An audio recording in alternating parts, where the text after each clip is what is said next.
see if I can find. Facebook is live.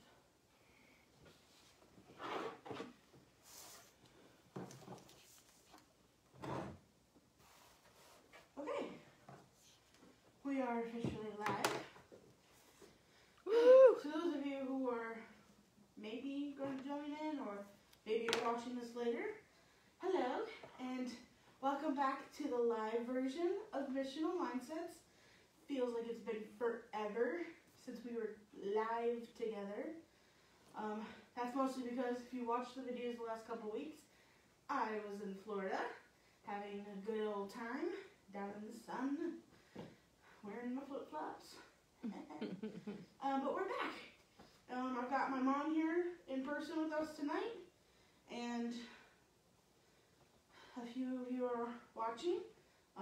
So welcome back. Whew. All right.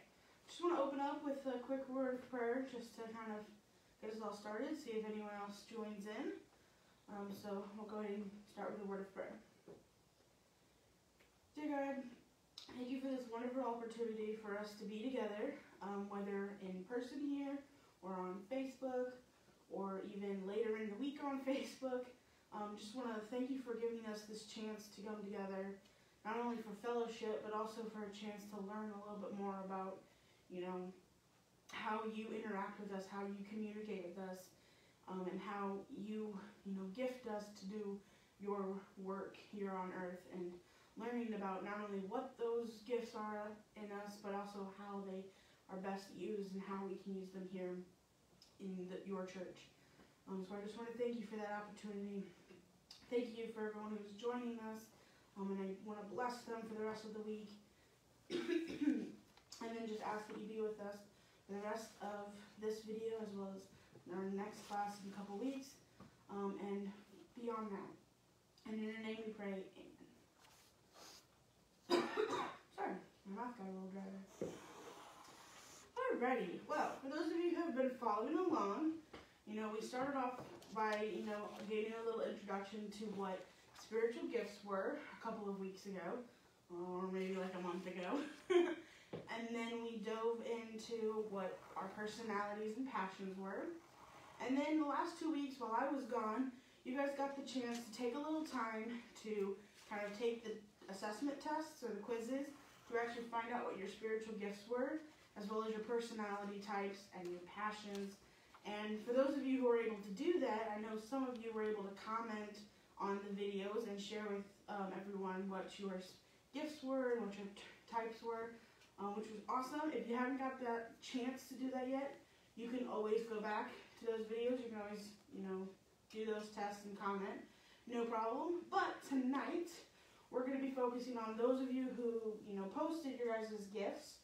I've kind of compiled some of those, and we're actually going to go through what they are and maybe try to figure out where they are best used in different ministries specific here to Northside, but also just anything you guys can think of. We're trying to, bring the application side to this, so it's not just about learning what spiritual gifts are or even learning what ours are. It's actually knowing how can I use this and getting an idea of, hey, I never thought that maybe I would be good in this ministry, but this is my gift. That's where that gift is best working. Maybe I can join that ministry and serve, which I'm really excited about.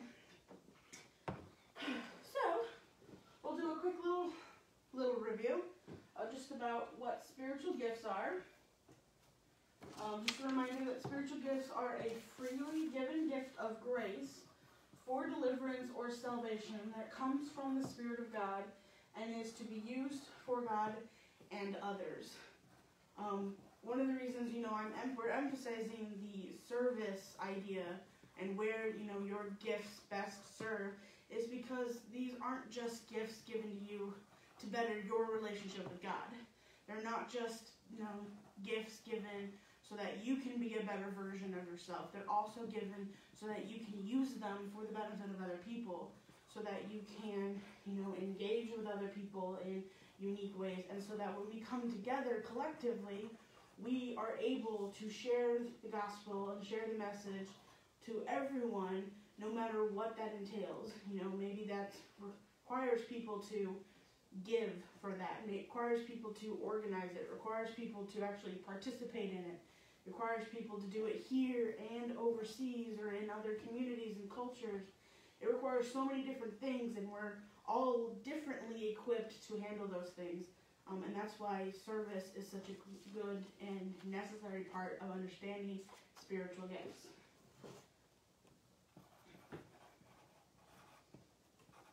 All right, so we'll conquer this question. Again, why are spiritual gifts necessary? I know I just mentioned a little bit, but I wanted to hear from you guys. And if you're watching, maybe you can comment. Why else do you think spiritual gifts are necessary for service?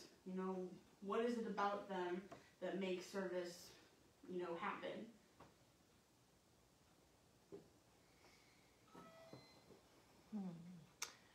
Well, if spiritual gifts are from God and we use them for the kingdom of God, then He's going to bless our efforts and we're going to reap what we sow.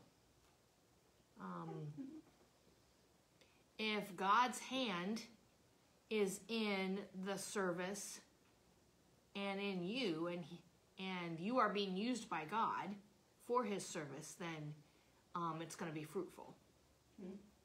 It reminds me a lot of what you just said, the Beatitudes. A good thing about the Beatitudes, it's not just, hey, good job that you're, merciful, that you're... All of them just left my brain. Peaceful. Peaceful. All those Beatitudes. It's not just meek. Hey, yes, Mother. Thank you. You know what they are. The meek and mild reporter. Sorry. Oh, sorry. That's Clark Kent. Oh my gosh. But it's not just that God is saying, "Hey, congrats for being that way." He's saying, because you are that way, you will be blessed, because it is those people who then receive it in return. The one that comes to my mind is, blessed are those merciful, for they will be shown mercy. It's not just a give and take, and it's not just a reward thing. It's God shows you, mercy and peace and all these other things when you show it to other people. What I have in here is that mission, and the Missio Dei that we've been talking about, the mission of God, does not just originate with the church. It's not something the church invented, but it's derived from the very nature of God. And when we use the gifts God has given us, and we use them where they serve best, we actually are helping to complete the mission of God. It's not just about using your gifts. It's using them to their fullest. It's using them in the best possible way. Because otherwise, it's like using 30% of, everything you've been given. And that just means we have so much more that we can use our gifts for. And so when we use them in the right place, doing the right thing, then that's going to be the best way for us to complete God's mission. Fulfilling our calling, whether that's our calling in any personal location, like my calling into ministry or someone else's calling into missions or something like that, or even just our calling into the church, or calling to be a follower of Christ, a believer. Fulfilling that calling requires a variety of skills. And it's not something that you can do on your own, even though it's your calling. It's something that we have to come together as the body of Christ to, do and fulfill. And those variety of skills are divided up equally amongst all of us, so that when we come together, that's when we can fulfill God's mission. We can't just do it ourselves, because then we're lacking some of those gifts, some of those necessary parts of God that we need to finish and fulfill that mission. All right, so let's dive in to the good stuff. So what are a few examples of spiritual gifts? Now, for those of you who have a hard copy of things that I've given or printed, or maybe you got onto the spiritual gifts assessment and you were able to see a list of all the spiritual gifts, there are a lot of spiritual gifts. There's more than, you probably realize. You probably even read several lists in the Bible about spiritual gifts. And for anyone who wants, a little bit more detailed description, I have more. These ones, I realized that my last file or description, definitions and stuff, wasn't as full as I thought it was. It was missing a few. So I've got a new one. But there's a lot of spiritual gifts, and I can't cover them all with you. So I compiled a smallish list of some of the gifts that you guys posted on Facebook. For those of you who were able to post on Facebook, these are some of the gifts that you have, some of the gifts you even shared together that I kind of just want to highlight and talk about because they're your gifts. So, some of the ones we're going to talk about are mercy, giving, intercession, exhortation, teaching, helping, shepherding, administration, serving, creative communication, and craftsmanship. Whew. Some of these you guys have, some of these are actually mine too, so really excited. So we're going to start with the first one, mercy. So mercy, the spiritual gifts in mercy, is the gift to show mercy to others just as God has shown mercy to us. Part of being in a position of power or a position of leadership, or even just someone whose job it is to teach and guide other people, like it is all of us in the church, is the ability to forgive them and show them love and compassion. God shows us mercy when we, all the time. We mess up and He gives us the mercy and the compassion we need to overcome that. He doesn't just judge us, He also pardons us. One of the things about the gift of mercy is when you read the Old Testament, a lot of people think all you see about God is His judgment on people. But it's not just His judgment, it's also Him pardoning people, it's forgiving them, it's wiping the slate clean and showing them mercy. And those who have a gift of mercy can do the same thing with the people around us. When they see someone who has done wrong in their life, but is repentant and is trying to get their life back together, to try and find God again, people with the gift of mercy are right there alongside them saying, you got this, I've forgiven you, you can forgive yourself, now let's do this. Do you have anything you guys want to add that you think about the gift of mercy, or you have a question about the gift of mercy?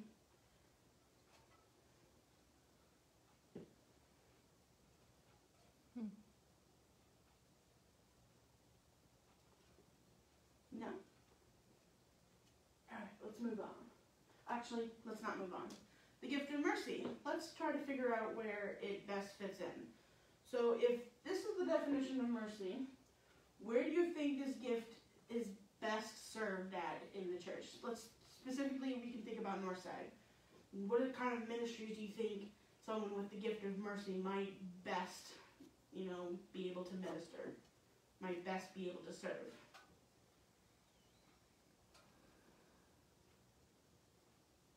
Maybe the baby room? The baby room? Yeah, that's a very good one. Why do you think that one? Well, if you happen to meet someone who opens up, shares their story, might be a single mother, they're down on their luck, they've fallen on some hard times, they happen to share that with you, then you can serve them as best you can because they are hurting, and you can just work well alongside them. I know that this definitely says mercy is different from compassion. Mercy requires coming alongside people on a regular basis, feeling that pain and directing it toward godly action to alleviate that pain. So. Mm-hmm. Yeah, because when I think of it, because, compassion, we all do acts of compassion all the time. You know, we show a little bit of kindness to someone and then that's it. Mercy digs a little deeper and does that consistently. It's saying, I'm not just going to hand you or give you a handout right now and then that's it. I'm going to come with you. I'm going to look through everything with you. I'm going to, you know, be by your side. And I'm going to be by your side every single time you come back. Mm-hmm. So I think, yeah, you're right. I think the baby room is a great opportunity for that because a lot of the people who come to the baby room come on a consistent basis. Mm-hmm. You know, other, you know, outreach ministries that we have, unfortunately, a lot of the times we see those people once and then that's it. But, you know, the opportunities, you know, to really dig deep with the same amount of people like maybe foster love and maybe the baby room, those are great opportunities for people of the gift of mercy because they can find, you know, one or several people that they can help constantly, like they would be like their mentor in this kind of case. Alrighty, giving. Woo-hoo. Now the spiritual gift of giving is the ability to manage and share money and other wealths, you know, other things that they have abundantly, for the glory of God. It goes beyond our normal calling to give, and these people have the ability to discern the best uses for money, understand its limits and its practicality, as well as using their knowledge to guide others in this. A lot of people, when they get a little tripped up with this spiritual gift of giving because they're thinking, okay, so if I give my tithes every week, I'm giving. I have the gift of giving. Mm-mm. No, mm-mm. We all are called to give our tithes and our offerings. The spiritual gift of giving is that need to give more than that. It's the need to organize it all in a way that goes beyond just the bare minimum. It's the people who have been blessed in their life with a lot of either money or a lot of things, and they're saying, I don't need all of this, and I'm going to willingly give the vast majority of it away. That's someone, you know, someone who's very dedicated to their gift of giving when they have this gift, because it requires so much more than a lot of us are willing or even able to do. One of the things I like about this definition is that it's not just about giving the money, it's about helping other people know how they can give. So when it talks about the best, you know, they know the best uses for money, you know, or they know its limits, what that money can be used for. It goes a little bit beyond just, here, take my money. It's, here, take my money, and I'm going to help you see where it can be best used. I have a really good example of someone with, like, of where you could use a gift of giving, but I want to hear to see if anyone has an example of themselves. Right now, there's just my mom. She has an example. If not, I think I have one. Okay. I think a really great place for this is our money counters. You know, people who help Dick Willoughby on Sunday mornings when they, you know, gather up the offering and they count it, and, you know, they help us, you know, organize it. Or people like Robin Hampton, who's our treasurer. They help us take the money we've been given and best sort it out. On top of... I've got an example. Oh, yes. All right. Those individuals who are not able to go on a work and witness trip themselves, but they will gift someone else who wants to go, who's able to go, has the willing body to go, has the skills to go, the other person will pay for their way. Mm-hmm. Yes. They will give that gift to allow someone else to serve kind of for them or in their place. Yes, I think that's a great example. You know, a lot of times people, you know, that is the case. People have the, you know, what's the word I'm looking for? I don't know. The municipal, is that the word? Financial stability or something? something? They have the financial ability to do a lot of ministries and a lot of serving. But, you know, why hoard all that to themselves, right? Mm-hmm. They allow other people to share in the same opportunities. Another example of this is those who serve on our stewardship team here at Northside. They're the people who, once a year, they get together and they actually plan out how, your guys' offerings and tithes, are going to get used in the best possible way. And, if you're someone who's really good and gifted with that, you might serve a real benefit to that team and say, hey, this is how we've been doing it, but if you just did this little tweak, we could include this new ministry, and where we could do and help these more people that you probably didn't even think about. And I think that's a great opportunity for people who are gifted with this. I don't have this gift, but for those of you who do, I applaud you. Alright, next one. Intercession. Before I actually give you the definition, and before you look it up, what do you think intercession is?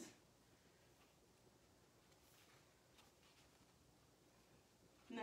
Praying on someone else's behalf. Yes. Haha. Intercession or intervening. Woohoo. The spiritual gift of intercession is the ability to use prayer with confidence and the power to intervene with prayer on behalf of another individual or group.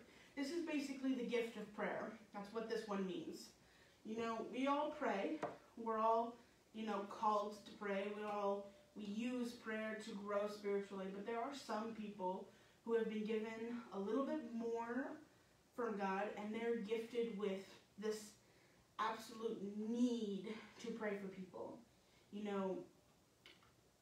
I'll be the first to admit, prayer is not my biggest strong suit. I pray like I talk to God, and I don't usually like to do it around other people. But there are some people who are just so gut-wrenchingly needing to pray for someone that they sit down and they can pray for hours over somebody. They can pray for, weeks on end for something or to happen. And it's because these people not only pray, but they pray knowing 100% that what they're praying for is going to be answered. That they know that something's going to come out of what they're praying for. And it's fantastic. I also think I would really like my husband to take this, because I think this is one of his spiritual gifts. He may not pray for hours, but almost on a daily basis, he's telling me how God has brought someone to his mind, and God has told him to pray for this person, and he's given a specific need to pray. And I really feel that if this is a spiritual gift of yours, God is going to give you those prayers to pray. Yeah. And I honestly believe that's... I agree with you, because one of the things about this is it's prayer with confidence. And I think there are a lot of people who, God has told them, hey, I need you to pray for this person, or I need you to pray for this, concept. And then they come up with a great way for that concept to be realized. Yep. And not a lot of people, share that information. They think, once it's been shared, they're like, oh yeah, I've been thinking about this for years that this should be a thing, but, never followed up on it. My dad is a great example of someone who God has told him something, he has prayed about it, and he instantly finds someone at this church, he tells them about it, and then a week later they're doing something about it. I can't even tell you how many ministries we have here at Northside that my dad secretly had his hands in. Now, don't tell him I said that. He wouldn't like it, because he's also one of those people that do this behind the scenes. He's not very, upfront about it, because that's not what this gift is about. Prayer isn't something we do in front of people. There's a reason that verse in the Bible says, when you pray, go into your room and close the door. Because prayer is something between you and God. And it's not meant to be done for all the world to see. Alrighty. Just about this one a little bit. Another opportunity for this, just, a good ministry, is our care ministry. Our care ministry starts off every week by, getting a list of people to pray for. And if you're the person with this gift, then you're kind of the person who could help make that list for people to pray for, or just pray in general. That's somewhere you might be best able to serve by saying, I know this person needs to be prayed for. Not only am I going to pray for them, but I'm going to help other people know that they should pray for them too. All right, exhortation. Now I know this is one of my mom's spiritual gifts because she made a comment on Facebook that she had to Google what this word meant. Mm-hmm. And to be honest, it took me a little bit of time to figure it out myself. But exhortation also means encouragement. So the spiritual gift of exhortation is also the gift of exceptional encouragement. They can see the silver lining in every situation and can offer deep and inspiring hope to fellowship with other people. They empower others to feel good about themselves and to feel good about their futures. And my mom is making a face because she says, as if she doesn't know that this is about her. One of the things I love about, when I looked up this gift is it's not something a lot of people, yes, this describes them to a T. Other people who have this gift, it does not describe them to a T because it's more of a emotional thing than it is a cognitive thing. People who have this gift are able to encourage other people without even realizing they do it. Whether that means by just, giving them a little bit of a lift up by saying hi to them. Maybe it's posting something on Facebook that, you don't realize that it's helping someone, but someone sees that and knows, I needed to see that. This is about making other people feel good without even realizing you're doing it. One of the downsides of this gift is sometimes people who have the gift of exhortation do this and they can't really quite give themselves the same encouragement. I think a lot of people who are good at encouraging other people and making other people feel good can't quite figure out how to make themselves feel good. A good example that I know all of you know, someone like Robin Williams. Someone who's really good at making other people feel good, but couldn't quite figure out how to help themselves. Sorry, I lost my train of thought for a second.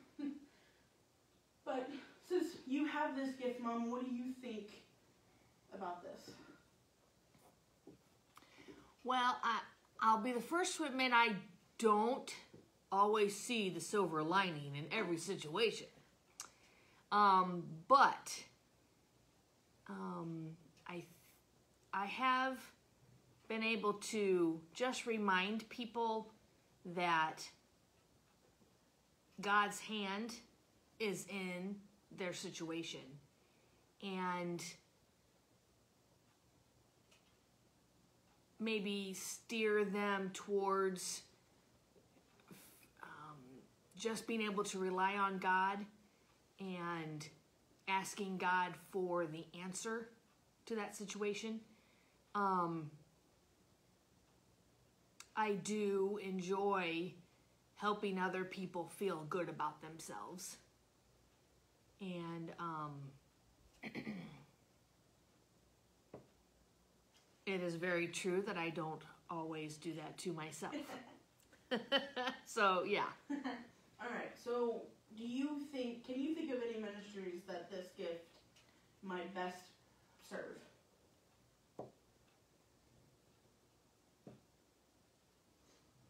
Oh, sheesh. Well, it might be a stretch, but I'm thinking maybe even the praise and worship team. As they're leading the congregation in worship and song, they can show that emotion on stage. They can project how they feel about the song and set the mood for the worship and help the others. I mean, I always feel good listening to music and singing along with it, just because I love music so much. But I feel that is why God gave us music, to be quite honest. I don't think that's a stretch at all. I think that's a good one. Okay. Another really good one that I think of is, for those of you who are aware, like Carl Mayfield. When he comes and he participates in the care ministry, he calls people who maybe need prayer right there over the phone or writing out notes. His role in that care ministry is to call them up and say, hey, just so you know, we're thinking about you, we're praying about you, we're here for you.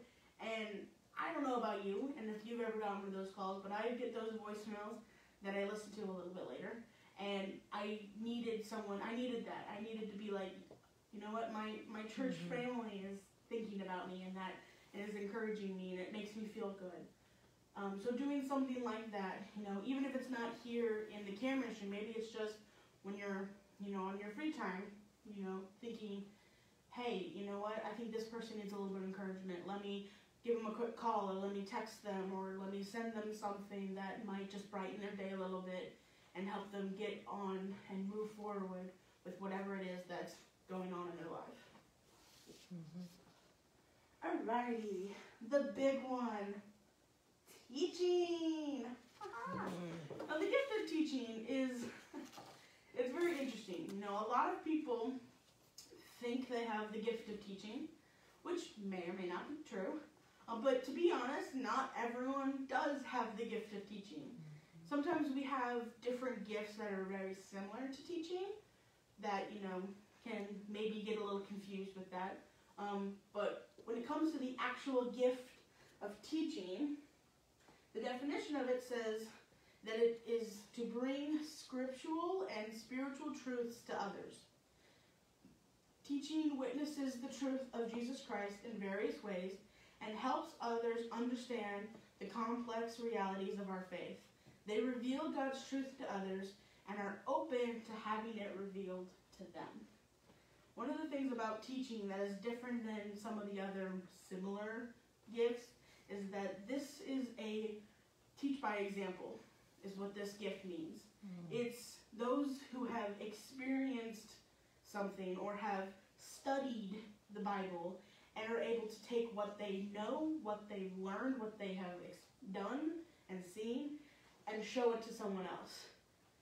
It's not just about being a good teacher, because some of those, like the gift of actually getting up in front of people and, speaking to them and teaching them are some other kind of gifts. This one is more about taking the time to have the Word of God revealed to you through study and through prayer and through experience, and then revealing it to other people. Now, you might have the gift of teaching and be really bad at teaching, and that's okay. You might be really good at teaching and not have the gift of teaching. That is also okay. It just depends on whether or not you're gifted with receiving information and passing that information on.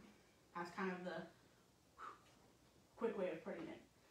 Now, obviously, the best, a good example of this here at Northside is being a discipleship class teacher, like I am doing right now. Now, like I said, not everyone is good at teaching per se. They don't always have the best words. They don't always have the best voice to get up here and actually talk to people. They can stumble. That's fine. It's about having information and giving that information. And if you're someone who has this ability, has this gift, finding, a discipleship class that best fits you might just be the perfect way for you to serve. Maybe, maybe we start a class that is really in tune to your passions. And you think, I might not be the best teacher, but I can teach that. And you say, hey, I would like to volunteer to be the teacher for this, or the co-teacher for that. We could always use the word co-teachers. That'd be great. Yep. Another thing about teaching is sometimes it's not necessarily about being the teacher. Sometimes it's being the teacher's assistant. People who have the gift of teaching, because they are great at gathering and the information as well as passing it on, sometimes they're the studiers who gather up all the commentaries, gather up all the books, find the quotes, find the information, and they present it to the person who's going to be doing the actual teaching, and then the teacher passes it on again. Maybe that could be something. Maybe you don't want to get up in front of a bunch of people and teach, but you have this gift. Maybe you could say, hey, this is something I did a lot of research on. Do you think you could make this into a class?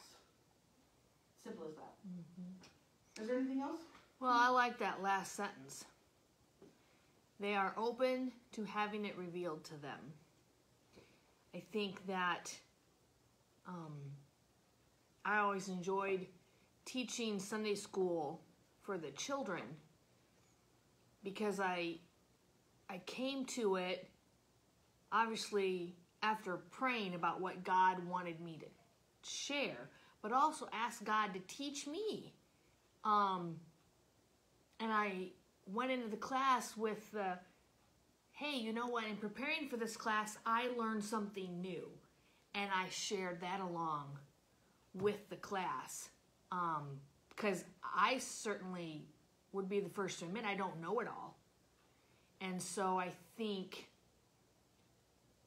tying that spiritual gift into following God's prompting is being open to having God reveal something to you just as much as to your class. Yes, I completely agree. You know, teaching is one of my spiritual gifts. And one of my favorite things about this gift is that when I get up in front of, you know, classes like you guys and other classes that I've done, I go into it a little nervous because I think, you know, I've done a bunch of research, I've done a bunch of studying, I know this topic, but I don't feel like I know it enough. And then I get up in front of people and instantly when I ask a question, they're responding. You know, they're saying, hey, that's a really good point. Here's another way I've seen it, or here's another way I've seen it. And I learn just as much being up here as I would if I was sitting over there with you guys. And it's one of my favorite things about teaching. Whether or not I'm good at it or not, I love being able to hear other people's perspectives, you know, to something maybe I hadn't considered before. Alrighty. The gift of helping. Now, the funny thing about this gift is you might be thinking this is very similar to serving, right? You know, if you've got the gift of serving, you might think, oh yeah, helping is very similar. It's not as similar as you might think. It is, however, very similar to the gift of administration. That's kind of what it means. The spiritual gift of helping is about making sure everything is ready for the work of Christ. They assist others in accomplishing their goals and gifts. They work behind the scenes to help make sure our service functions faithfully. They provide the framework upon which the ministry of the body of Christ can be built. They're the kind of people who do everything that you don't even realize is there. You know, they're the people who come in, they do a lot of the before work, but then they don't always stick around for the grand reveal.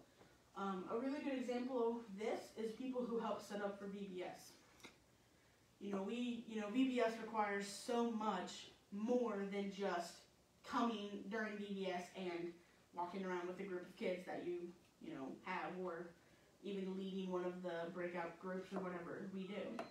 You know, there's a lot that goes in behind the scenes, you know, about setting things up, about planning it, about, you know, making sure that, you know, there's a right way for things to do so that when VBS happens, you get the most out of it. You learn the most from it because all these other things have been thought out beforehand. You know, these people, you know, love to volunteer for that, but they're not going to volunteer probably for the actual main event. Or maybe it's the sewing the costumes for the children's play, creating the sets for the children's play, things like that. Yep. When I think about this being more similar to administration than I would say serving, is the gift of serving is a lot about face-to-face stuff. This is a lot more of, you do the face-to-face, I'll pass everything along to you. You know, they're going to, you know, a good example of, in my mind, a good way to think about it is, those lines when a building is on fire before they had fire trucks, where they would build a line between a body of water and the fire and you'd pass a bucket of water. A helper is going to be the one putting the water into the bucket. A server is going to be the one taking the bucket and throwing it onto the fire. Sorry about that. It scared me a little. But yeah, so you've got the one starting and the one finishing, both necessary to put the fire out, but one not so good at the face-to-face doing it part, which is fine.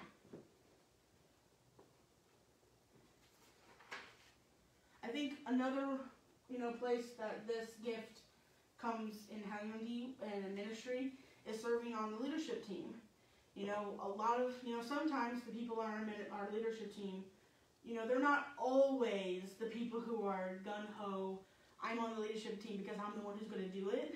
Sometimes they're the people who are on the leadership team to say, hey, that's a good idea, but maybe we can do this, or maybe we can switch it up and do that. You still do it, but I'm just giving you a couple more ideas. So if you're one of these people, maybe you should consider being on the leadership team. What up? Or even just one of the little council teams. That works too. Alright, now speaking of, oh wait, no, I'm on the wrong one. Shepherding.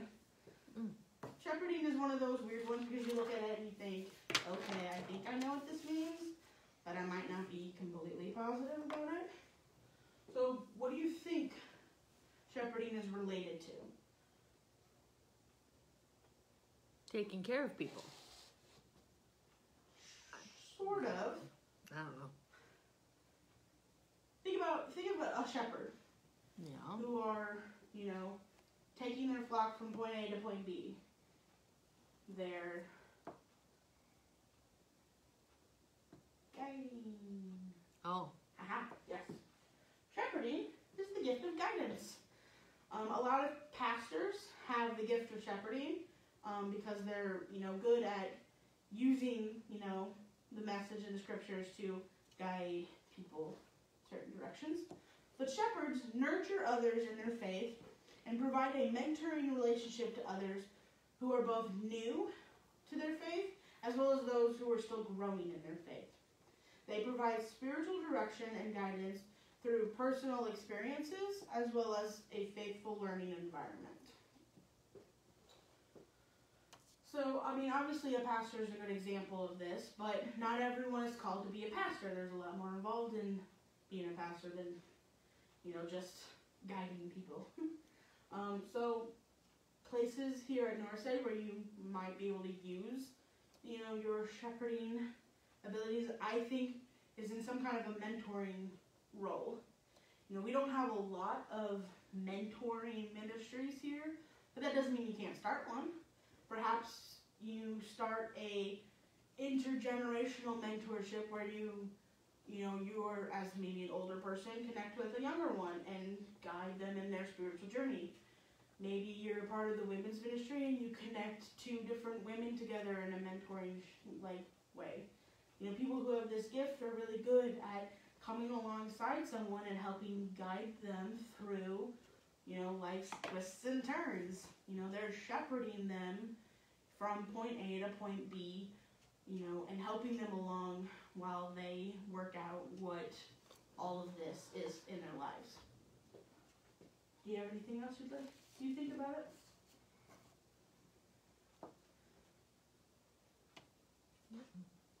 Neither do I. Alrighty, let's move on to administration. Administration is one of my top 3. It's also very similar to the gift of helping. Mm-hmm. The difference here is that the spiritual gift of administration is the gift of organizing human and material resources for the work of Christ. It's not just about putting things together, and doing it. Like helping is doing a lot of the behind-the-scenes work. Administration is a lot more about organizing behind-the-scenes work to make it flow the right way. It's about prepping things so that a helper can come along and help, and then a server can come along and serve. In the fire reference, administrators are the body of water. They've provided you with the water for you to use. At least that's what I'm thinking of in my mind. So this gift includes planning and working with people to divvy up and share different responsibilities.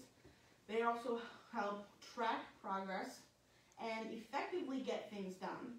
They work behind the scenes to deal with details and communication that most people do not realize helps share the gospel effectively. Obviously, someone, who is an administrator is really good at this stuff because they do a lot of the detail work. But when it comes to ministry in the church, we don't always realize that, you being handed a packet of papers requires a little bit of thought. It requires finding different things, organizing it, making sure one page goes to the next one and flows properly. Someone who works in the sound booth, who works the computer on Sunday mornings. They might be a good person who has the gift of administration because they can organize, the worship service, making sure that this goes to this and then to this. And, when you pull up the sermon, it's going to be in the right place kind of stuff. And, those are people you don't always see working, but they're there and that they've done the work necessary to effectively share the gospel. I like the cautions paragraph on what you have in the printed material. Be careful that you don't stifle the activity of the Holy Spirit and that things might change. Yes. Administrators, people with the gift of administration deal a lot with planning and detailing and prepping, and sometimes things go off the rails and you're kind of like, but look at all the stuff I did for you. But I think that's one of the great things about people who have the gift of administration. Maybe not so much me, but other people with this gift who are really good at, doing all of that kind of work and saying, use it if you need it. And if you don't need it, tell me what you need and I'll do that too. Or when things change, they're able to switch gears and organize the new change. And is also good, yes. That's very good too. Yeah, a good thing I want to say about this gift is one of my classes once taught me that there is a difference between planning and preparing. Planning is almost like you're not only anticipating the future, but saying, because I've planned it, this is going to be the future. Preparing is saying, hey, these are a bunch of possibilities, and here's a bunch of things that can cover all of those possibilities. And it's preparing things for whatever might come. I think that's a good reason why, John the Baptist prepared the way for Jesus. He didn't plan out Jesus' ministry for him. He didn't go around telling everyone, hey, this guy is coming and he's going to do this, this, this, and this. Well, no, because he didn't know everything Jesus was going to do. He simply said, hey, a guy is coming. He's going to do great things, and here's some things you might need to do right now before he shows up. All right, I've mentioned it a few times, but the gift of serving. The gift of serving is about meeting the needs of other people. They understand their role in the body to be about giving both comfort and aid to those in need. They put faith into action and treat others like Jesus would. They extend our Christian love into our communities and into the world. We talked about, people who have the gift of mercy and the gift of helping, and these ones, are similar to this. But I think the people who are gifted with the gift of service are go-getters. They're get-it-done people. They're not just, I'm going to come alongside you, because they are. They are the people who come alongside you and provide you with the comfort and provide you with those things. But they're also the people that say, you have a need, I can help fill that need. And I'm going to do whatever it takes to fulfill that need. They're also the people, I think, who are really good at finding people to kind of help with all the other details, like people who would give to your aid, people who would donate to your aid, people who will pray for your comfort, people who will guide you after I've comforted you. And these are the people who are saying, I'm going to find those people to do all that work while I comfort you and give you what you need right here, right now, and in the future. We mentioned it earlier, but the baby room is a great place for service. And I think any team in the outreach ministry is a great place for servers, because it is about comforting and aiding people at the same time.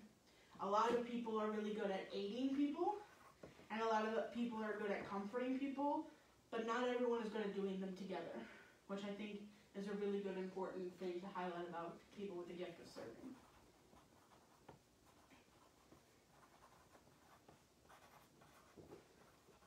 Anything you'd like to add? All right, we've got two more. And the fun thing about these last two is the people, those of you who posted on Facebook, none of you said these two gifts. However, these are my top two. They're tied for the perfect score. Not that that matters. But these are literally my entire gifted being. If God were to say, you have two gifts, these are going to be my two gifts. And the first one is creative communication.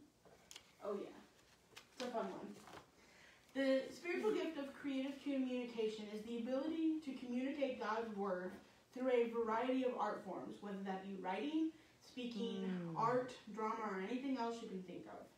Communication is one thing, but communicating in a way that helps everyone understand the message is something completely different. This includes effectively understanding Scripture and effectively sharing that with others, using whatever means necessary to get them to understand the point. This is one of those gifts that goes alongside the gift of teaching that I mentioned earlier. People with the gift of teaching, like I said, aren't always the best at teaching. That's where this gift comes through. People with the gift of creative communications are good at understanding what is being said and is able to say it in a way that makes you get it. I always, one of the things I love about this is when I was at Olivet and I was studying, ministry and theology, a lot of people, who are called into, some kind of theology and, religious Bible studies, they're not always the best at communicating what they know with other people. They know a lot of things, and it's fantastic, but they always sometimes give a little too much or give a little too little, and they don't always, explain things very well, which, is fine. That's, again, where people with this gift can come through. They come alongside people who know things and say, you know it all, or know most of it. I'm just going to help you say it a little better. Or I'm going to help you get your point across a little better. I think, a good example of this, since it's one of my gifts, is people who write curriculums are really great at taking information and explaining it out. They always write out the right kind of questions, or they get you to know the right information by saying, you ask them this, and then follow it up by saying this. They're really good at taking the communication in writing form and sharing it with other people. So, here at Northside, we don't always buy curriculum from other people. Sometimes we make our own curriculum. So if you're a person who has this kind of gift, maybe you could help out with SDMI by saying, hey, you've got a topic, let me, write a little bit about that topic to help whoever comes along to teach it, or even to teach it themselves. Do you have anything that you think might work with creative communication?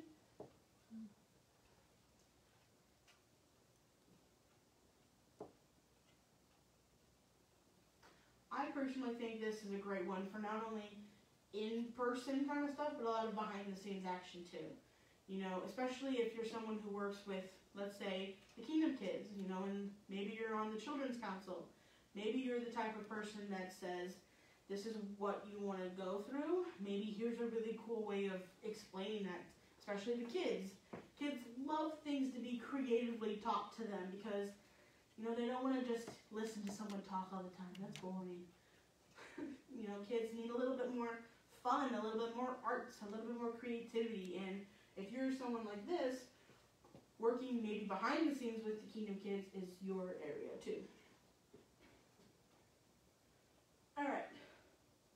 The last one I have, you probably have guessed it.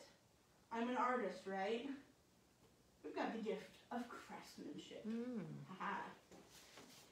Craftsmanship is a very fun gift because it is the gift and the ability to enhance ministry and enhance the mission of God through creative construction and the creative construction of various things like necessary tools that are used for sharing the gospel and serving others. This gift brings together tangible building, the tangible building side of things with the spiritual serving side, and it bridges the gap. You know, there are a lot of people who are skilled in a lot of ways. You know, people who work with wood, people who work with metal, people who are artists and can draw and paint or whatever, all that kind of stuff. People who are musically gifted can compose songs and have the ability to do it. And those things, you know, although maybe not always needed to share the gospel, because you could just share the gospel, but they make it a little better. They make it a little bit more enjoyable, and they make it a little bit more understandable. They're coming alongside and saying, this is your message. Here's a really cool way of getting that message across. Now let me build it for you. Let me create it for you. Let me design it for you, and for you to actually use it. There's a lot of people at this church who I know are really good at stuff. You know, for an example, let's say John Hollis works with wood. He makes and builds incredible things, and he is very good at saying, hey, do you need something made? Let me make it, and then you use it. You know, people don't need to know that I'm the one making it, but he's able to use his hands to build something for other people to use effectively for the ministry. You know, I don't think there's a lot of ministries that we have where it's just about building stuff, but maybe you can create one. Maybe, you know, creating our crisis care kits might just be a little bit of way of you crafting things. Maybe creating cards to be sent out to encourage other people might be a way for you to use the gift of craftsmanship by creating something beautiful to brighten someone's day. Maybe it's just about building something super fun for the kids to play with and to use in a lesson. Whatever, the options are almost limitless here, and I think it's a great gift that can be used in any capacity. Would you agree? Yep. I have an example too.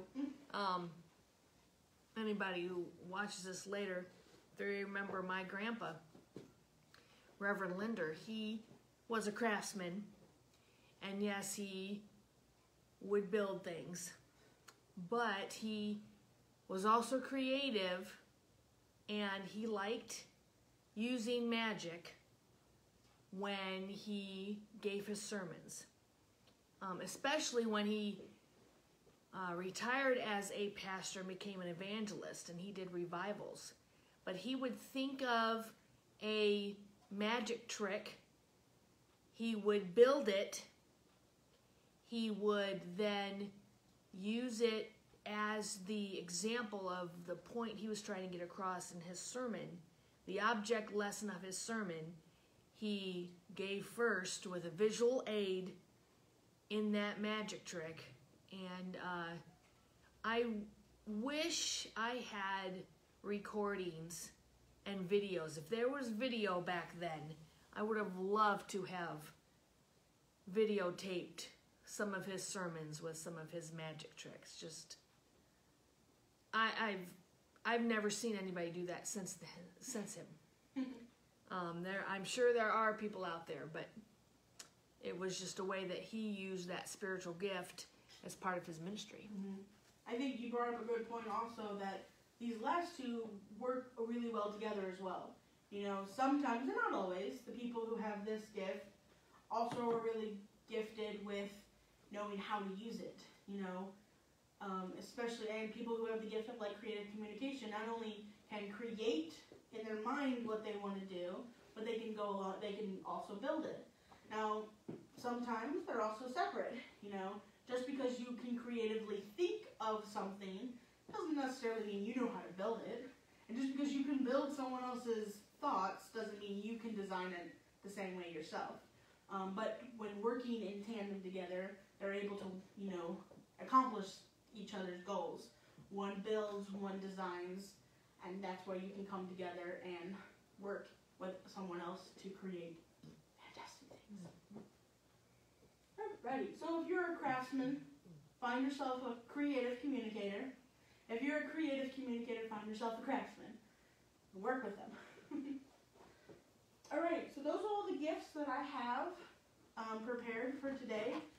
If you guys are watching this later in the week, and maybe you have a gift that you didn't see tonight, comment on this video what your gifts are, and I will respond to your comment with the definition of yours and maybe an example I have of where it could be used in the ministry, so that you can still know a little bit more about your gifts, even if I wasn't able to share them today.